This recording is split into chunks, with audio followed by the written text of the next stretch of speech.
Hey, Foot Clan, Week 6 is here, and our rankings are up on the website, thefantasyfootballers.com. You can also head over to jointhefoot.com if you want to see our premium projections and our flex rankings.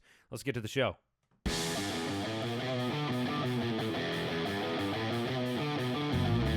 Welcome to the Fantasy Footballers Podcast, coming to you from the FantasyJocks.com studios with your hosts, Andy Holloway, Jason Moore, and Mike Wright.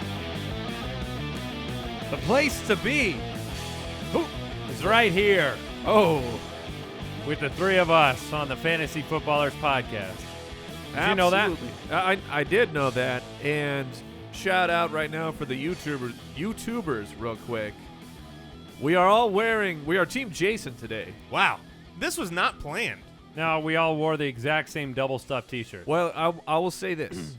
It was a strategic choice by me. As we got some shirts in the mail yesterday, I knew, knowing Jason, You knew he'd wear I knew he double would stuff? wear Oh, his yes. own personal shirt. Yeah. And I said, well, I'm going to wear it. You just play right into his narcissism. Yep. Hey, it's a double stuff. It's a triple Except stuff it's right a now. triple stuff, double stuff. A triple double stuff. Welcome to the podcast. We have a great one for you today. We have our starts of the week on the show, our Week 6 matchups. We get those kicked off on the show today. We also have our news and notes, catching up on some of this injury madness going on. Always interesting towards the beginning of the week. Guys missing practice. Oh, did they miss practice in a bad way or a good way? Like, Spoiler alert, everyone missed Wednesday's practice. It seems that way. Certainly guys like A.J. Green, people see that red Q show up, that questionable tag. Well, he seems like he's okay, but we'll get into that. What else do we got going on today? Got a good quick question. We got some articles going up on the site. Got our quarterback one primer. We're good. The matchups that we will talk about here. There'll be an article about that. And if you missed the starts of the week, which you shouldn't because you're listening to the podcast, They're on there too. they're on the website Later today.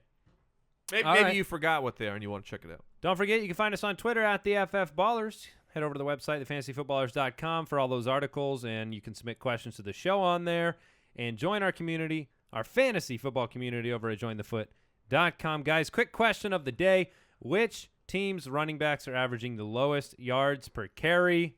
I think you already know the answer to this one, but we can talk about it again.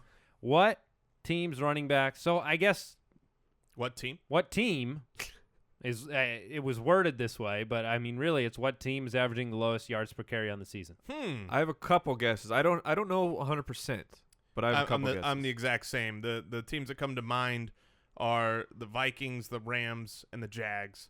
Those Vikings, three Rams. teams. Oh, really? Yeah. What comes to mind for me are the Jags, the Giants, and the Lions. It's the Vikings. It's still the Vikings? It's still the Vikings. They're still averaging 2.6 yards per carry. You know, the reason that people don't think they're still doing poor is because they've started scoring touchdowns. Well, they're a winning team. They're Yes. a dominating team, right? 5-0. 5-0. They look great. Their defense is amazing, and their running backs are not killing you in fantasy. Asiata and He had a pretty good McKinnon game. McKinnon had a good game 2 weeks ago. Right. And Asiata had a good game last week. just shows you how bad Adrian Peterson was. He buried him. How bad, yeah. Asiata's a weird guy because I don't know. You're a weird guy, Ace. I don't know what to do with him. I mean, he's sitting there on waivers in our league. I mean, this is a 5-0 team with, a platoon at running back. I feel like I'd rather grab Asiata than a flyer on a 4-set or somebody. Yeah, the thing with Asiata is, I feel like he's not all that different than a Jeremy Hill type. You plug him in and you hope for the touchdown. And Pretty if much. you get it, you're happy. And if not, he's going to crap your team. And the last 2 times, he's got it. Last 2 games, he's got it. That's the guy that they go to for that. I wouldn't start him this week. No, on bye. Smart. News and notes from around the league. All right, Jordan Reed being evaluated for a concussion. He had 2 of them in college. He has 4 now in the NFL. This is bad news. 6 years, 6 concussions. Uh-oh. We need to remind people the reason for Rule 86. The reason for Rule 86, which is when Jordan Reed is playing, you start him, is not because Jordan Reed is so good.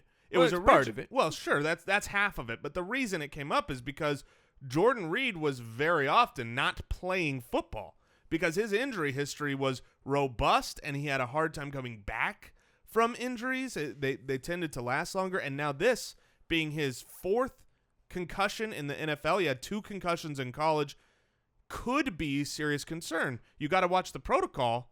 But if he misses this week, I start to get scared that this might be multiple weeks. What about you guys? I think he's going to miss. I think he'll miss this week. I have Jordan Reed in a couple locations. I have already executed a backup plan. Couple locations, as in teams? Yes. Okay. I've got him for Washington. I've also got him for the Eagles. On a few of my teams, but I'm grabbing somebody that I intend to start this week. And who'd you grab for the listeners? I grabbed Charles Clay. I love the Charles Clay pick. Love it. Ever since Watkins went down, the targets have been, Clay's had, I think, back-to-back weeks with 5 catches. I believe back-to-back-to-back. I'll vet that. I believe you're wrong. I know it's at least 2. It's 2. Robert Woods and Charles Clay are the pass catchers there outside of LaShawn McCoy. And Clay's an athletic guy. Clay's the kind of guy who can make a big play, can be a guy in the seam that Tyrod Taylor finds for one big play, and it changes your week. So Charles Clay is back-to-back-to-back. He missed a game, right? Was he out for Arizona? Yeah, I believe he missed something. If he missed that game, then it's 3 in a row. If he missed that game, it is not 3 in a row because he did not play that game. Well, he just went active. I'm saying in week 2 he was 5, week 4 and 5 he was 5. That's fine. I don't remember if he had missed. That's how much we love Charles Clay. Cam Newton returned to practice on track to start on Sunday. I love Cameron Newton this week because he plays New Orleans and their collegiate defense. I'm a big fan of that. I think this is a week for Cam and for Jonathan Stewart and for this team to get on track. I'm going to buy into that narrative. I believe it. I do as well. You can buy into the numbers. Well, look, he's the number 1 guy for me and Jason this week. So Cam Newton back at practice. A.J. Green was back at practice today as well. Jamaal Charles practicing fully, says the training wheels are coming off. This is a tough one. I know what my Twitter is going to say this week. It is going to be 75% people saying, do I start Jamaal Charles? And you will get very different answers. You will get different answers from the 3 of us. I am playing I think I'm in the middle. I'm the mama bear here. You have him 18, right? Yeah, so I have him as a middle round or mid-tier running back 2 this week. But what's nice is the matchup is good. Jamaal Charles seems to have full confidence that he's ready to go. But I don't know. If you're in a situation, let's say you have Jamaal Charles, you probably have somebody else who can start for you. If that's the case, I would start that other player. If you have just been scratching and scraping by with running back garbage, then plug him into your lineup. All right. That's my official stance. I have him rated. I'll talk about him more later. Let's put it that way. Yeah. Dolphins expect Arian Foster to play on Sunday. What do you guys expect from Arian Foster? I actually have him ranked around 24 this week, That's fine. That's fine with me. Not bad. Did you say that? Were you going to say that seems high? I don't know. I thought you'd think it was high. I figured you thought I would think that. You thought that I thought that you thought I thought that you thought that I would think that. Right. But the reality is, for me, I have Arian Foster rated the highest of the 3 of us. I have him at 15, so a high-end RB2 for this upcoming week. I think that what we've seen from the Dolphins is they have some serious offensive woes while Arian Foster has been gone. They haven't been able to get it together. Arian Foster was used well in the passing game. I expect they're going to need the passing game going this week against Pittsburgh if the Steelers come in and start the boat race. And so I think Arian Foster will have enough usage through the air to be a reliable start this week. All right, let's talk about Eddie Lacy. This morning, it was reported that his ankle is, quote, good. So I expect Eddie Lacy to play. I statted him this week. James Starks is missing practice all week due to a death in the family, and he won't be back until Saturday. Oh, okay. He still has a knee injury. So I would say that Starks is pretty darn doubtful for Sunday. If you're going to miss the whole week of practice. It was very bizarre yesterday. The blurb came out that said, Eddie Lacy far more likely to play than James Starks. What is going on? Yeah, I saw Eddie Lacy get hurt, and James Starks finished the game.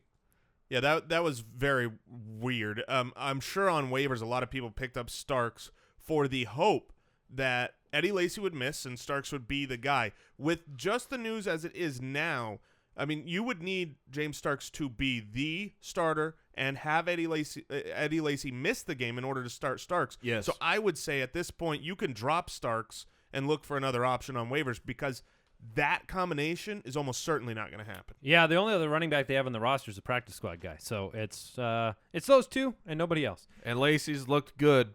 Yeah. He's eating up. Yeah, well. Theo. He's eating up? No, come on. Sorry. Theo Riddick didn't practice on Wednesday with an ankle injury. What are you guys hearing about Theo? Are you worried? Not at all. It's Wednesday. Latavius Murray didn't practice on Wednesday. He also didn't play last week. Do you expect him to be back this Sunday? I expect him back, yes. I don't. I statted him out. I'll change it All later. right. So we'll find out later in the week. Sammie Coates didn't practice with the laceration on his hand. That is the reason for the big bandage / cast, whatever people want to say about it. Right. Would have been nice if they said a big bandage. Yeah, seriously. I heard he was walking around with his big cast. I'm like, what did he break? And then, it's a cut? Yeah, I mean, Do you put a cast on for a cut? Well, it's a good cut. I've heard you're talking multiple stitches, so that he sliced it up. But as far as Sunday, he's going to play. All right. I feel confident that he's Eric going to play. Ebron didn't practice on Wednesday. I don't think he's going to play. No, it's looking less and less likely. The original reports were that he might miss a couple of weeks.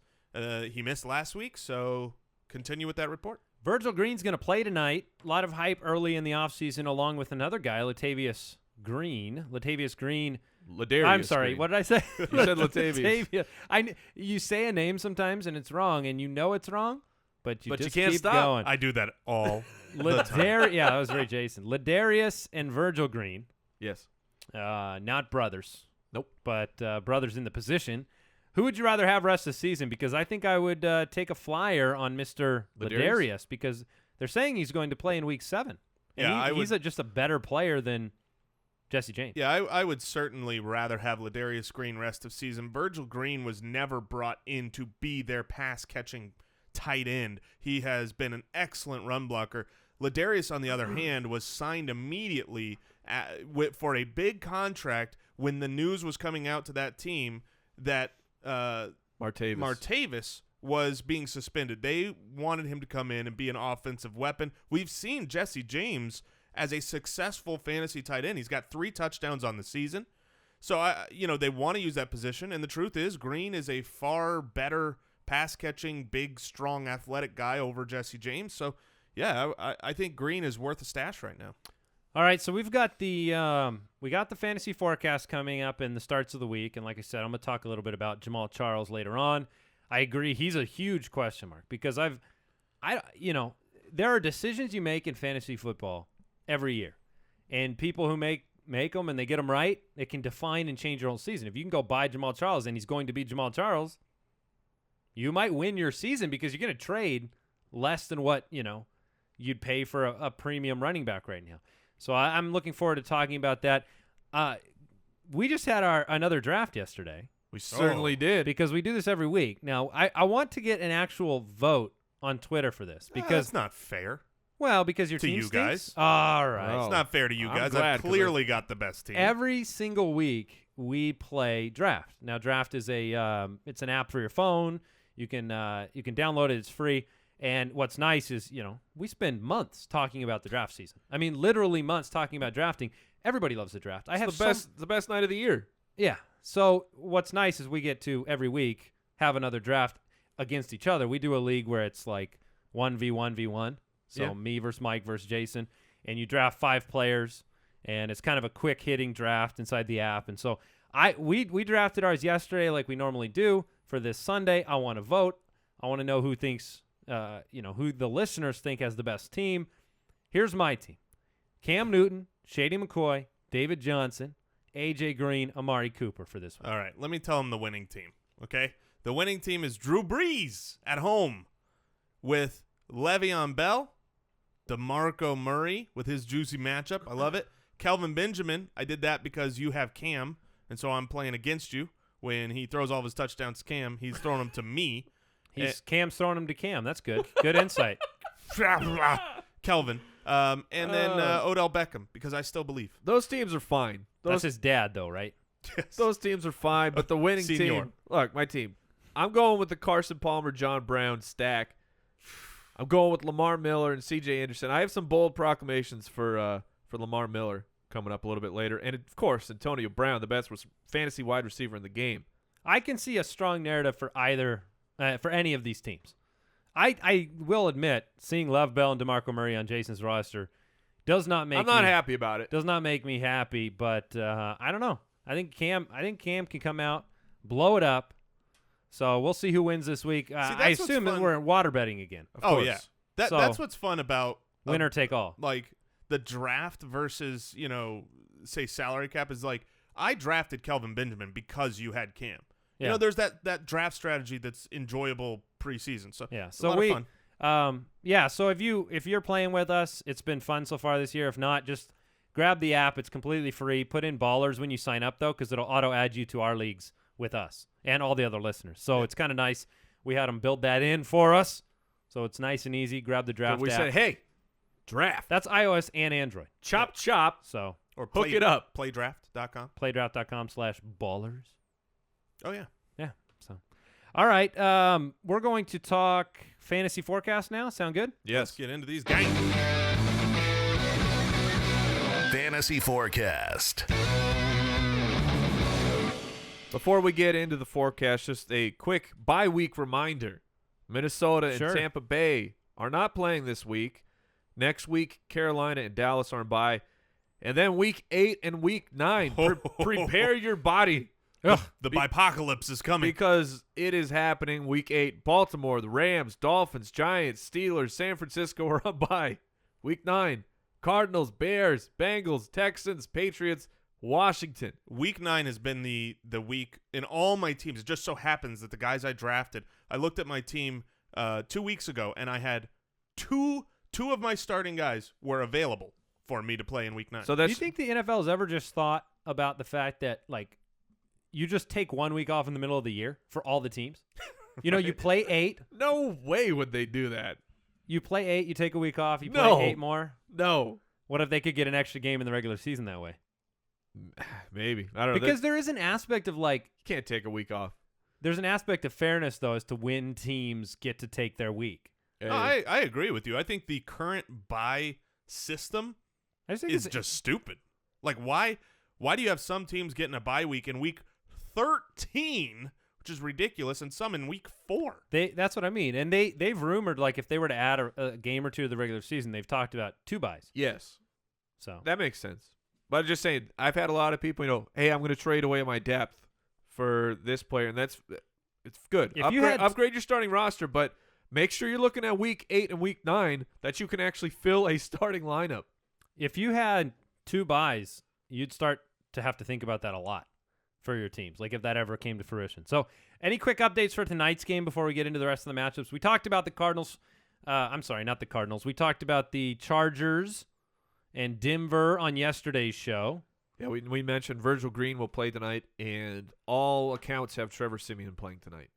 No huge news. I do think Emmanuel Sanders has a very good game. His home road splits for touchdowns are incredibly different, so I think he's got a good chance getting in the end zone tonight. All right, let's move on. The 49ers travel to Buffalo to take on the Bills. Colin Kaepernick is back behind center for San Francisco. Carlos Hyde has been very consistent for fantasy owners this year because he just has such a workload, and he's been good. He gets into the end zone. They do enough on offense, but I think you can kind of throw an aspect of what you've seen from San Francisco into the win now because, Jeremy Kerley, much talked about number 1 receiver. Is he still with Colin Kaepernick? Do they run read option with Colin Kaepernick and let him take off with the ball? Does that help Carlos Hyde? These are the questions that are coming to mind for me.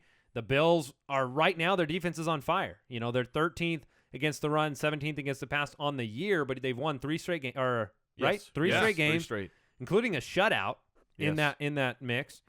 They're at home. The 49ers have to go completely across the country. Right. Yeah, I mean, Buffalo's at home on a winning streak. Great defense. I know a couple of us have Buffalo as the highest-ranked defense this week. Oh, yeah. I mean, it's been a while since the Bills have been favored by 8 points. And, I think they're going to cover. I think I would take the over on their line. Yeah, very interesting.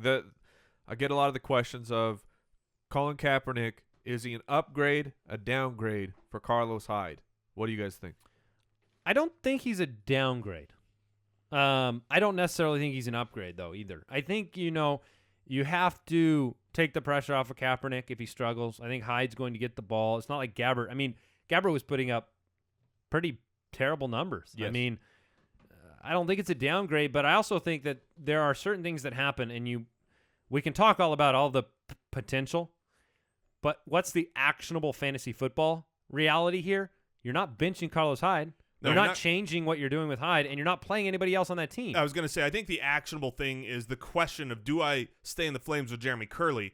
The answer right now should be no. He might be great, but he could be completely unused because there's a new quarterback. So on the other side of the ball, we talked about Charles Clay. I think he's a great, great play this week. Could have been my start of the week this week. The San Francisco 49ers are atrocious against the tight end. That's good for Tyrod Taylor in this game. I think LaShawn McCoy is going to he's going to eat a full honey-baked ham. He's going to swim upstream like the slippery fish he is. And slippery salmon. Yeah, go right through the 49ers. So for me, I even like Robert Woods in this game. I'm starting Bills in this game. I'm only starting Carlos Hyde. I will say this for Jeremy Kerley. I don't have the confidence to start him this week. But the way I've seen Colin Kaepernick play quarterback in the past, assuming he keeps the job, he makes one read. Yeah. If Jeremy Kerley is the first read the predominant amount of the time, then Jeremy Kerley is still going to be great for PPR and flex leagues. I want to see, though, if that's going to be Vance McDonald or Garrett, that's what I mean. Here's all you do know, and it's a sad truth. Torrey Smith isn't going to catch a lot of passes. That's what you've learned from his time in San Francisco. So do you guys have other thoughts on this game? Nope. No. All right, before we're going to jump into Jaguars-Bears. I do want to thank today's sponsor, SeatGeek. Look, it is the literal first place we go for tickets for a game or for a concert. This past week, Brooks, our production coordinator, grabbed some Red Wing tickets on SeatGeek. It was his first time using the app. They give you $20 back if you use it your first time. We used it last Well, that's night. what I was going to say yesterday. Promo code, you got to put your promo code in footballers. Right. So, but yesterday, Mike and I said, hey, let's go to the Monday night game. Yeah. And then, like, 2 minutes later, we had awesome tickets at a great price on SeatGeek. And so that's no lie. That's the first place that we go to look for tickets. We've got it on the phone. We use it all of the time. And tons of our listeners have used it and loved it as well because they make it so easy. So to get your $20 rebate, like we said before, on tickets, go to your app store, download the free SeatGeek app, go to the settings tab, click the add a promo code. That's what you got to do. And then you put the promo code in footballers, and they'll send you $20 back. So, for instance, yesterday, I think we can just say we bought some middle upper deck tickets. Yeah. $49 a piece. Yes. To see the Cardinals and the Jets on Monday Night Football, and Mike's going to get $20 back because he hadn't used it on his phone or on your account. I always buy them through the company. This time you used your own account, and you're going to get $20 back on that. So download the free SeatGeek app, enter the promo code footballers today, and let's talk about Jaguars and the Bears. Let's do it. Do we expect this to be a game that now the Bears last week was the first week I think they gave up 300 yards to Andrew Luck. It was kind of a high-flying, high yardage total type of game. The over-under Vegas has for this one this week is 47, but it's in Chicago. Do the Bears keep Bortles under 300? I think that they do. I would think that agree. they do, actually. I know you have Jacksonville coming off of the bye week, but you have confidence in my friend Gus Bradley after a week of extra preparation? I don't. I don't know if he's taking a week of preparation. I think he might just be taking a week off. Yeah. Well, he's going to have a lot more weeks off if he doesn't start winning ball games. This is a really interesting game because you have Vegas with a pretty high line in this game. 47 points total is what they're expecting to be scored as the over-under. But you have two teams here in the Bears and the Jaguars that have both given up so few yards through the air that it's really surprising. Last week coming in, we talked about the Bears hadn't given up 250 through the air so far in the season. Well, neither have the Jags. Yeah. That kind of blows me away. But two bottom-dwelling teams, when they play each other, it's not too uncommon for them to kind of just go back and forth scoring.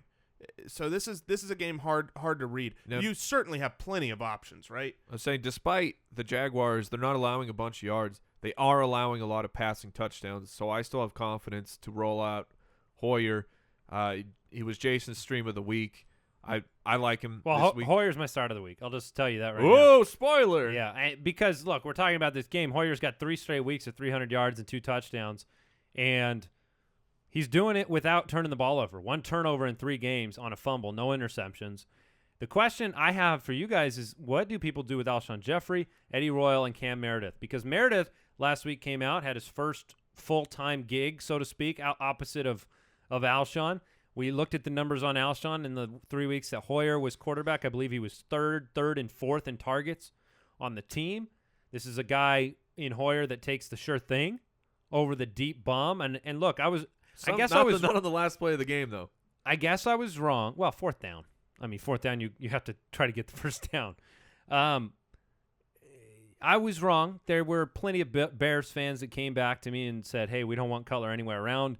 Cutler threw to Jeffery so much because he always took the deep shot. He didn't take, what is the expression? You have to land a few punches before the haymaker, so to speak. Sure. So their mentality was, hey, we want Hoyer back there. What do you guys talk to me about the Bears wide receiver corps? What is Cam Meredith rest of the season? What is Eddie Royal? What is Alshon Jeffery? Because Meredith 9 for 130 last week. I'm going to toss it to Jason, but I want my bold prediction out here. Alshon Jeffery's going to score this week. And I will take your bold. That didn't used to be so bold. I will take your bold prediction, and I will say he probably won't. The reason is because Jalen Ramsey has been legitimate. The rookie cornerback, I expect he will be the guy on Alshon Jeffery. The fact that you have Brian Hoyer, who has been looking at Alshon Jeffery as a 3rd or 4th read, as far as total targets, he's been 3rd or 4th, and then you've got a good cover corner on him. I think that for this game says that Cam Meredith and Eddie Royal have more value. I think Cam Meredith is actually a pretty good play this week because of those things considered.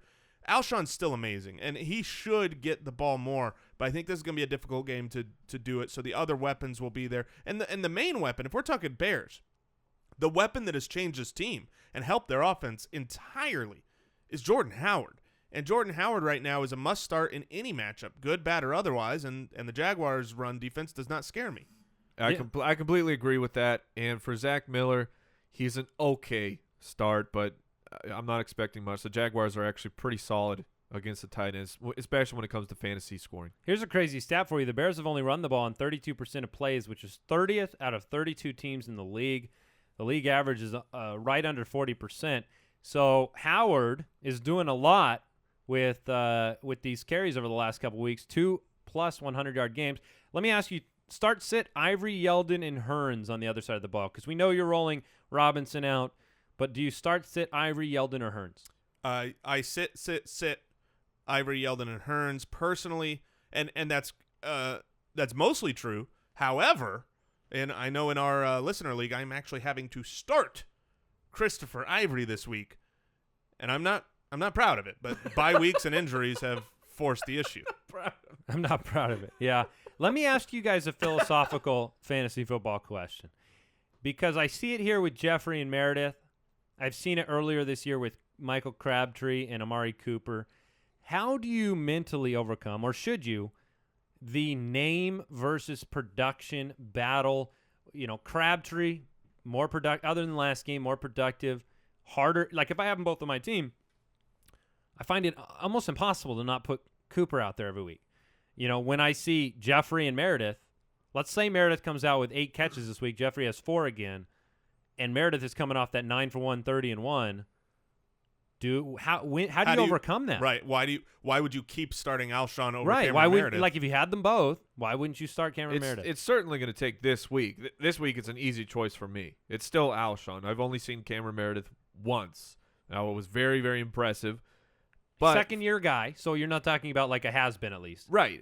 But I'm just saying I don't have the confidence to start him over Alshon Jeffery this week. No, if I would if he agree. blows it up again and Alshon is once again 3rd or 4th in the pecking order, then that's a trend that's enough for me to move forward with a different option than Alshon. And what's been good with Alshon, so that we're not just throwing cold water, is that, maybe he's only getting 4 receptions in a game, but usually it seems it's like like those 85 4 yards. Exactly. So he has been okay for fantasy. Certainly not where you drafted him, but he's not completely destroying your team. That's a tough thing, though, right? To make the transition with the name versus the production. And when do you do that during the year? It's a tough thing for me, especially if a guy has put up monster seasons before, like a Lacy, right? Like you got Lacy on your team, and if he struggles playing a guy that's, I don't know, Asiata or something, that's probably a bad example, but another middling guy. All right, let's move on. Rams, Lions, 43.5 point over-under. That's low. Yep. And then you've got the Lions favored in this one. I do not have high hopes for Stafford. He is very low on my quarterback rankings this week. Nor do I have much hope for anybody outside of Marvin Jones and Theo Riddick on the offensive side of the ball.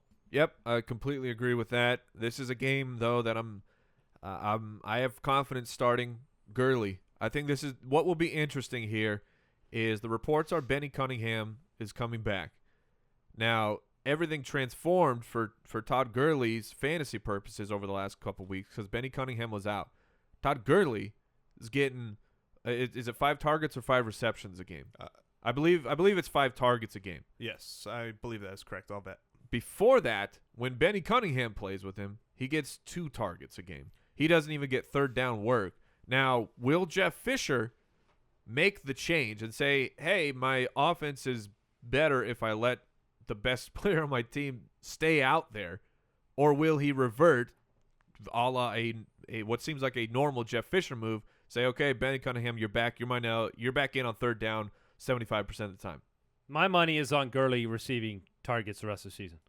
He does more with them. Benny Cunningham was not getting them. Well, Benny Cunningham's not getting them. He was on the field. He's still getting the third down work. I realize that. But I'm just saying I think you've seen something with that offense that they're going to have to make that adjustment. Man, I hope they do. And honestly, I think all 3 of us, not from fantasy. Okay, take fantasy out of it and production and a desire for Todd Gurley to do good. When we watch it as just football analysts, their offense is clearly better with Todd Gurley out there on third down. The reason he has more receptions than Benny Cunningham did when he was out there is because he's a better weapon. Clearly, obviously. I just have so little faith that Jeff Fisher I do too. will actually make that move. I mean, he Did you kicked guys- the field goal down 7 on the goal line. Did you guys see that the meme of Jeff Fisher and The line graph? the line graph where it's like flow chart. It's a flow chart. Yeah. It's like, what do you do if you're Jeff Fisher? If you are above 500, it draws lose a game. Yes. If you're below 500, win a game. 500, do nothing. It's like it's funny. People won't like that if you're an LA Rams fan. Yeah. Hey, they're leading the division. We got nothing we can say about it. Yep. That's Wait a couple weeks. Oh, famous last words. Who do you think wins that game, by the way? I'm going to take the Lions at home. I will as well. All right. You were thinking about it. You were thinking about the almost upset? Is that No. No? Don't be silly. Steelers taking on the Miami Dolphins. Big Ben, Lev Bell, Antonio Brown, Sammie Coates, Jesse James. The Outlaws are in Miami. What can you do here? I mean, this is start everybody. Look, if I was in one of those survivor pools, I'm taking the Pittsburgh this week. I'm gonna. Yeah. I mean, the Dolphins are 7.5 point dogs at home. Yeah. I don't think they have a shot. And look, famous last words. I'm sorry, but I think this is a game where I have not been impressed with Adam Gase as a head coach. I've been disappointed. I don't think Arian Foster is going to fix everything for you. So I'm firmly not selecting this as an almost upset of the week. The question I have for you, Mike, Sammie Coates, the big signing, assuming he's healthy, do you go out there and roll him out as a 2, a flex? What do you look at with Coates this week? For Coates, I prefer him to be a flex this week. Big Ben is on the road. We've talked about his splits, and they are drastic. Everyone gives Drew Brees crap for being amazing at home and average on the road. Big Ben is right there with him for fantasy purposes. Beyond that, he's got a wider split than Drew Brees. There you go. Straight from Jason's mouth. Okay. But look, for me, I think he's a fine flex play. I still have him ranked as a wide receiver too. I like this game. I like this game for almost everybody involved, and that includes the Dolphins, because I see this shaping up as the Steelers getting up, decent on the back of Le'Veon Bell and the pass catchers, and then some vintage Ryan Tannehill garbage time. I know it's a. When you say everyone on the Dolphins, though, are you pretty much just talking about Landry? Do you like? Right, yes. I mean, everyone on the Dolphins named Landry and maybe Foster. Like, because I have Landry rated high this week. I had to get there. I like Ryan Tannehill this week because of. That's bold. I know. That's bold. I understand that. Yeah, I would say that's fire, but fire implies like, ooh, cool. Like, this is hot. This is just sour. It just makes me pucker and squint and go, ooh, I'm starting to sweat. When you start him and you're watching the game in the first half, that's what you're going to do. I like the game flow for him to have to come back. And I like Landry a lot. So you're correct that I guess I was being hyperbolic that I love everybody for the Dolphins. I think Foster is a fine play.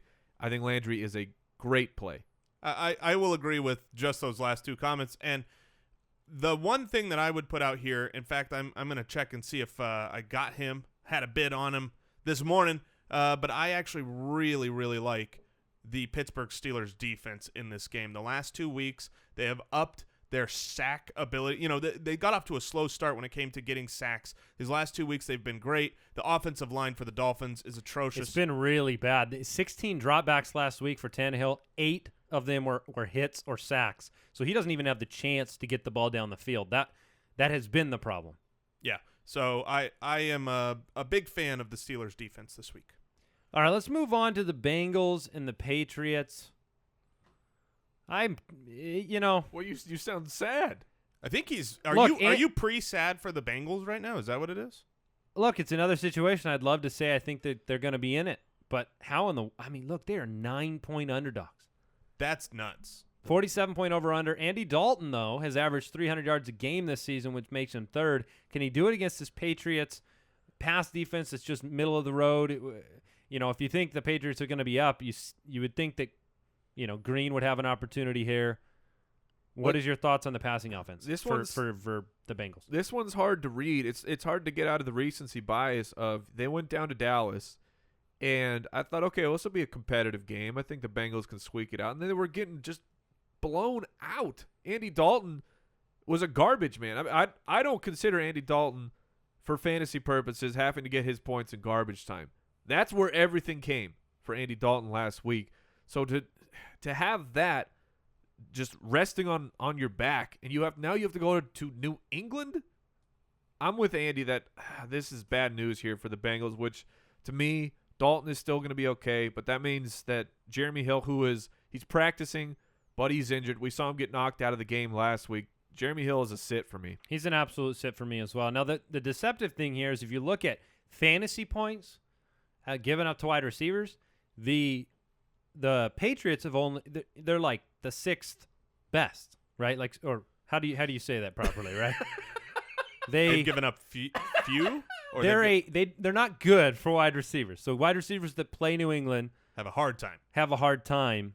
However, number 1 wide receivers who play New England actually average 10.5% above the league average rates. And so while they are not giving up a high volume to wide receivers altogether, I do not think it is a bad game for A.J. Green. You mix in the potential of garbage time and the quantity of yardage that Dalton has been putting up. And I think Green has a very good game. Now, that's kind of stating the obvious most often with A.J. Green.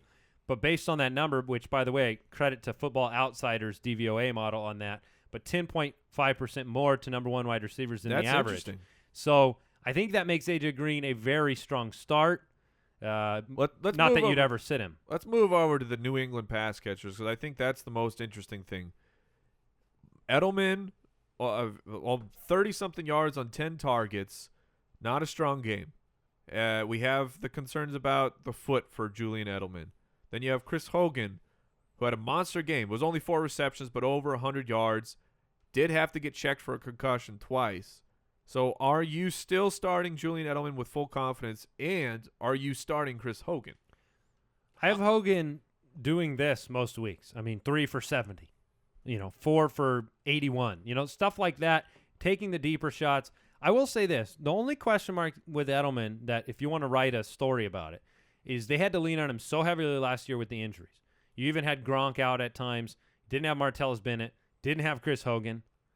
Amendola was out a lot. So, is this game plan specific? I think Edelman's the focus still. So I'm fine starting Edelman. I'm confident in Edelman. I do think that you might have a few more outlier games with Edelman than you did last year just because there are more weapons. I have Edelman as my wide receiver 14. I have absolutely zero worries about him. He got 10 targets last week. He's an excellent wide receiver. If people are down on him, I would be trading for him now. Hey, Brady came back and he didn't get it done. He's not the guy. It's Chris Hogan. I'd be trying to say that type of stuff. But Edelman, I have no fears about him whatsoever. I'm happy to start him. And Mike, I believe you've got him in our league. If you disagree, please trade him. No, I don't no, disagree. disagree. Disagree and give him to me. What is happening? I like to. All right, we've got the Panthers and the Saints in the Dome. 53-point over-under in this one, and that might be low.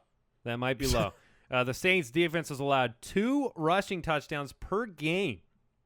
That's dead last in the league. What do you do with Jonathan Stewart coming back off an injury? Is this all, signs point to start him? Do you worry about him at all? Do you think they've taken enough time with him? Will he get a full workload? I think he will. I think they've taken their time. They made sure that he was healthy. And a telling sign will be, is Cameron Artis-Payne active or inactive? Because when Jonathan Stewart is healthy, Cap is a healthy scratch since they do basically the same thing, so they'd rather have an extra special teamer, extra player for a different position. I think Jonathan Stewart gets a full workload. I think Jonathan Stewart is going to Golden Corral feast upon the New Orleans Saints. like I do. Jonathan Stewart quite a bit this week. Greg Olsen last week set a career high in passing yardage. He's an auto start. So I'm sorry that Derek Anderson will not be starting. Right. Greg Olsen players. Kelvin Benjamin rest of the season. What is he? I'll put him at a low end wide receiver 1. I mean, he's been burning me lately. We talked about this because Jason has him very high. I have him as my number 2 wide receiver this week. And we keep waiting for Kelvin Benjamin. I think he's still a fine play, but I don't have that confidence that you had after the first couple games. So, yeah. But he's still a 1 to me. Still a 1. Yeah, he's a 1 to me as well. Jason, I know you're going to talk about Cooks in a little bit, but the Saints wide receivers are averaging 223 receiving yards per game. That is first in the league. I know you're going to talk about Cooks. Let's talk about Snead. He came out on fire. I think I told people go trade him because, he's just in an offense with multiple weapons. They seem to love Michael Thomas. They're using Michael Thomas around the goal line as well. How does this break down this week against a Carolina defense that's struggling right now? Yeah, when you've got the ancillary weapons, they're in the Dome. They're at home in the Dome. When you've got the ancillary weapons of Willie Snead and Brandon Coleman and Michael Thomas, Fleener, Cooks, and Fleener, it's difficult to know which one to start. But I think in a game like this, you're gonna want to put your Saints players in.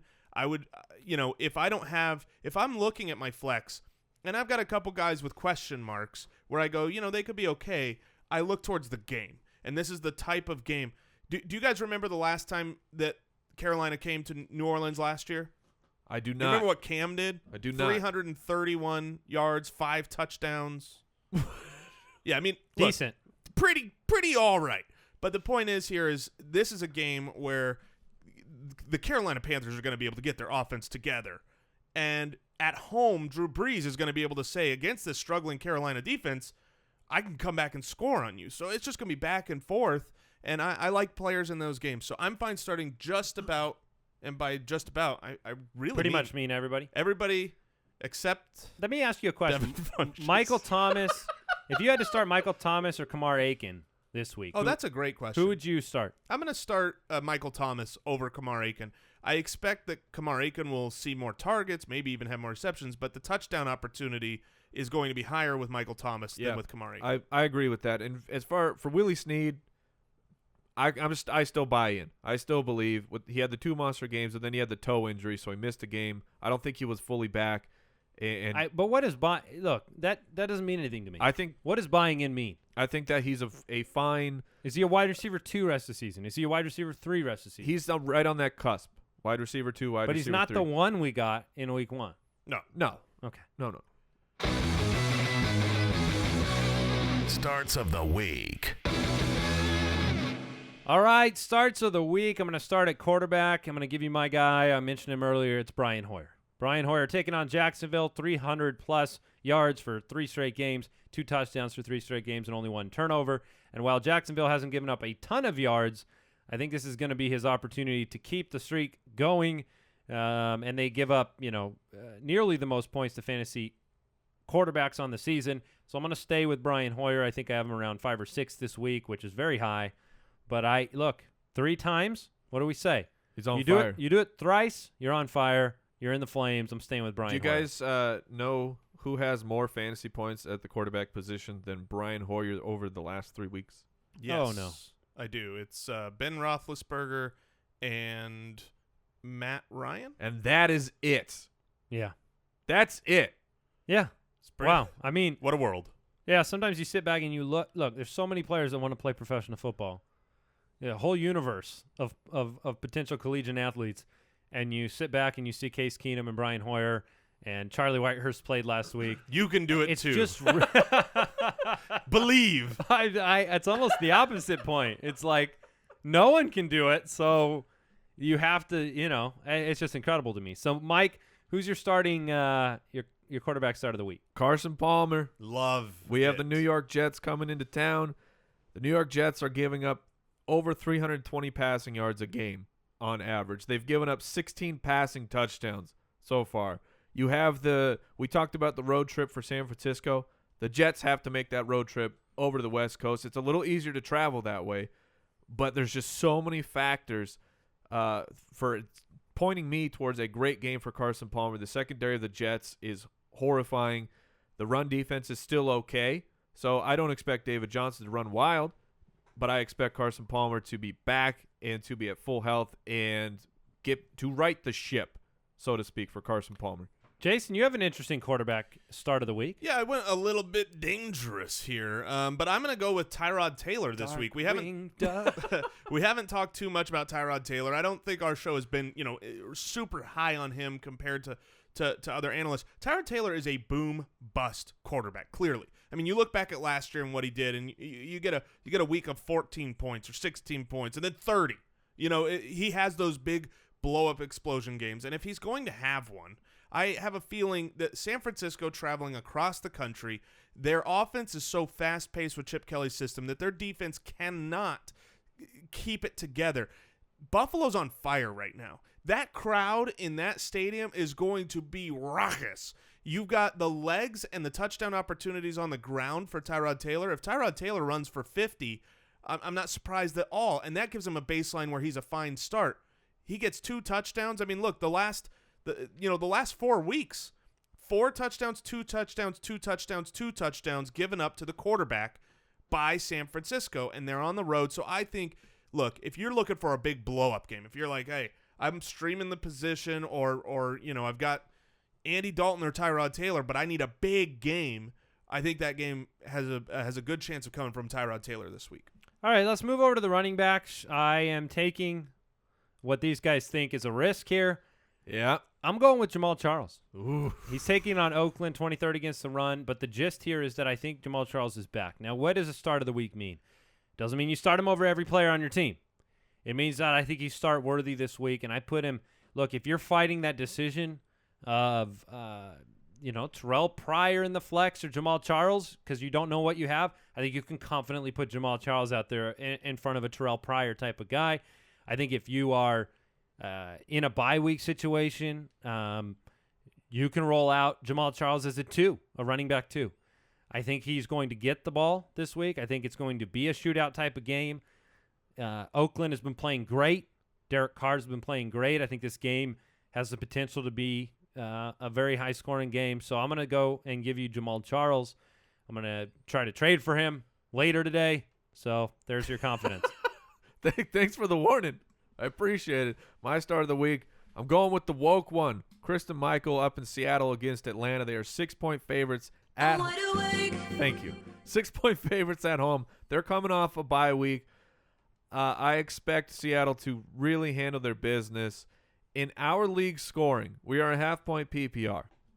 Christine Michael is averaging 16.5 points a game. Since he has been the starter, he rattled off a 28-point game and a 19.3.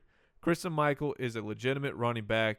Atlanta is very susceptible to the running back position, so I see Seattle controlling this game and riding the back of Christine Michael. Climbing on? Yes, climbing on and saying, take us to the promised land, my friend.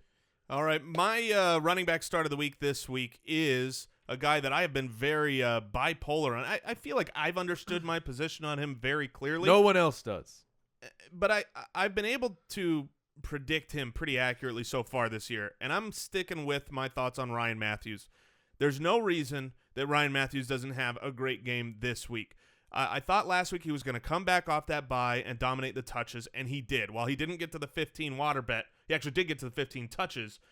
But they were, the Philadelphia Eagles, bizarrely, were super down early. And what did they do? They actually got Ryan Matthews involved for the first time in the passing game. He caught 5 balls last week for his first touchdown. He's got 4 touchdowns so far this year, and that's including the games where, he did nothing.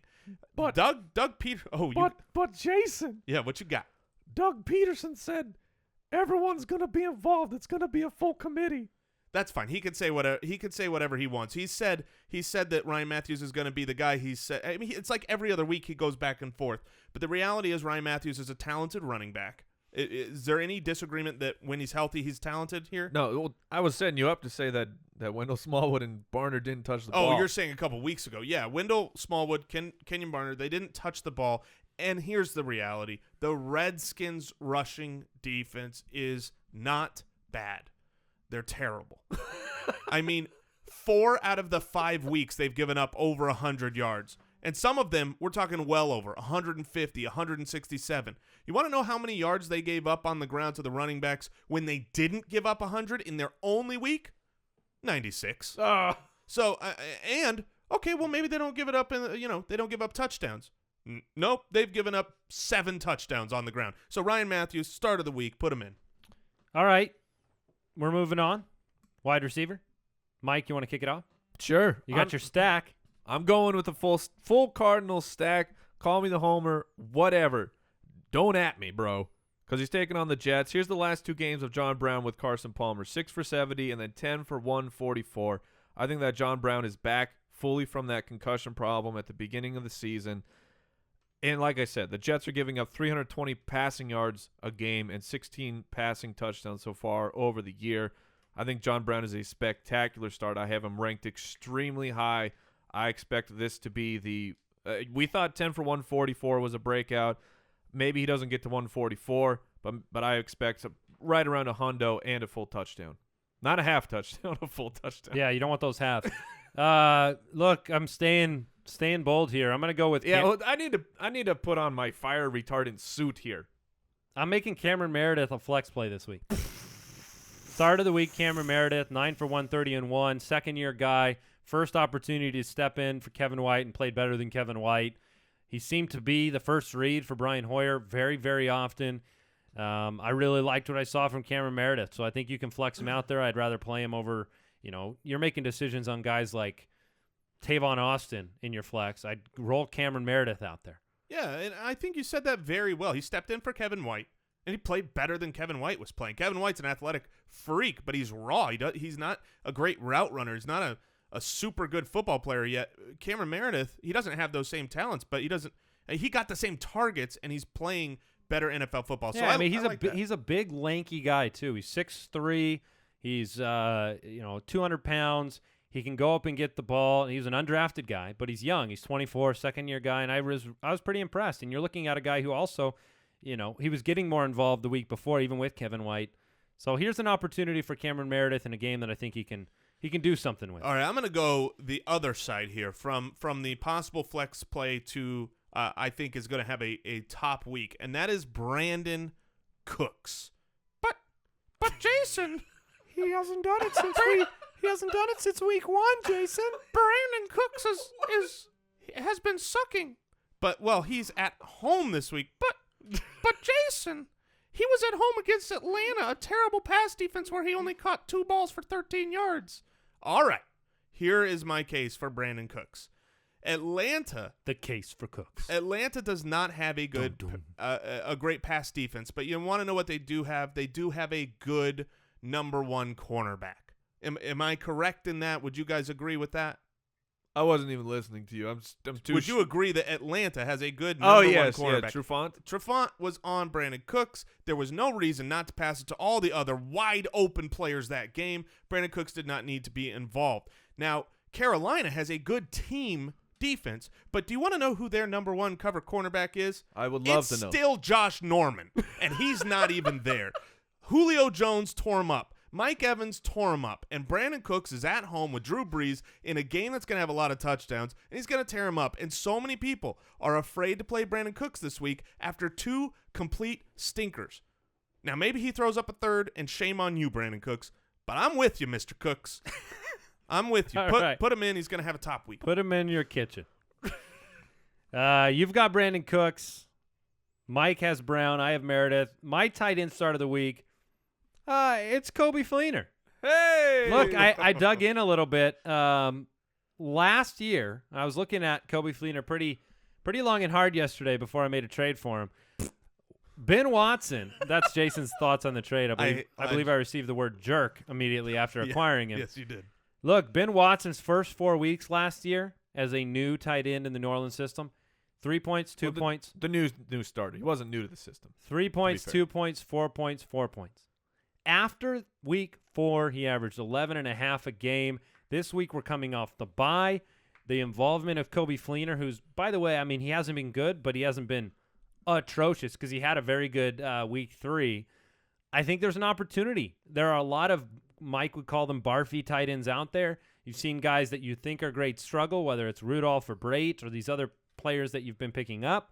I think Fleener is a great play this week. You've got a team, Carolina, that's given up 4 touchdowns to the tight end position, and I think Fleener has an opportunity out of the bye to have them readjust this offense, utilize them a little bit more, and maybe do what Jason said all offseason, which is get it going towards the middle of the season. Yeah, no, I like that, and I think it's important because you got so many tight ends that are, you're going, well, maybe I'll just start Jason Witten. You know he's more involved than Coby Fleener, and that's fine. Jason Witten's floor is okay. It's a little higher. But, I mean, so what? You're not going to win your fantasy matchup because you got 2 more points from the tight end position. Jason Witten is 2 slices of bread and a piece of cheese. I mean, that's not a great sandwich. No, you got to put butter on that and melt it before it's anything. If you melt it, I'm in on that. Well, all right. Yeah, I mean, I'm just saying, I want potential for something great at the tight end position to set me up as a differentiator. I would say I think you guys are not factoring in the John Kuhn factor. Is he playing tight end now, or no? Why should I be factoring John Kuhn? Because you both love the players for New Orleans, and you're just saying John Kuhn 6 touchdowns. I thought maybe he really liked grilled cheeses.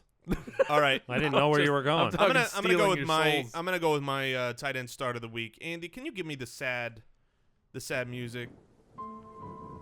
I owe an apology. Whoa! A flat apology. Not a flat one. Okay, a heartfelt apology to someone I am proud of and I was disrespectful to. No, it is certainly... Is it me? Certainly not Jeff Fisher. Oh, okay. It is Jimmy Graham.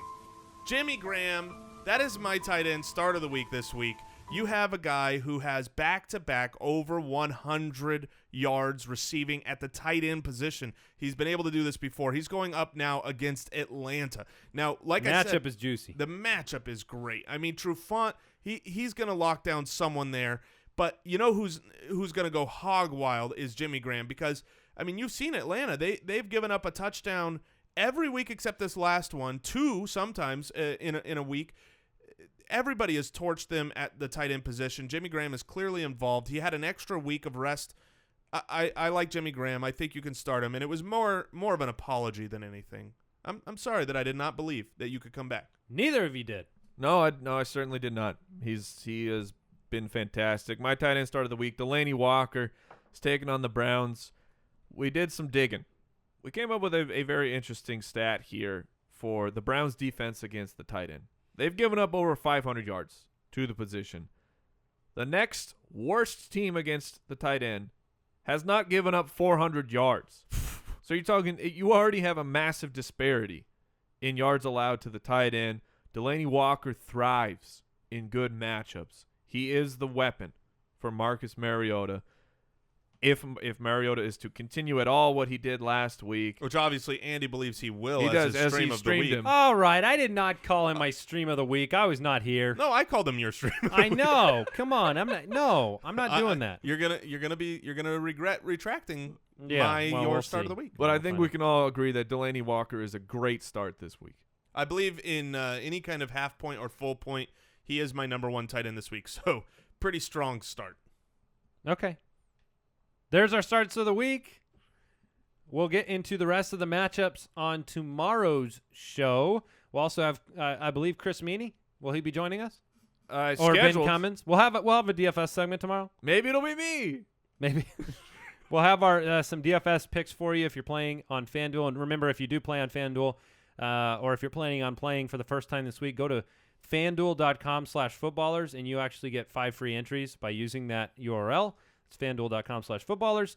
And any parting words today? We've got all the rankings up on the site. You can go check those out. We'll be fine-tuning them.